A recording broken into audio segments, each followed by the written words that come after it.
High, আমি রিতম। আচ্ছা, যারা আমাদের ছেড়ে চলে যায় তারা কোথায় যায়?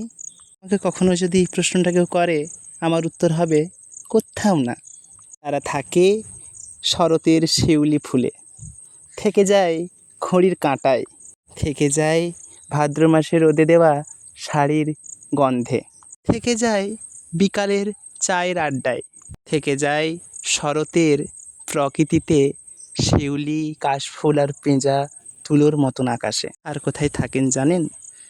থাকে আমাদের শরীরে প্রবাহমান রক্তে, থাকে যুগ যুগ ধরে সঞ্চারিত ডিএনএর মধ্যে বংশ পরম্পরায়। আচ্ছা, তাহলে কিভাবে চলে যায়? তারা তো থেকেই যায় আমাদের মধ্যে। তাই কবি বলেছেন, রাতের সব তারাই আছে দিনের আলোর গভীরে। আজ এই শ্রদ্ধাঞ্জলিটুকুই রইল। তুমি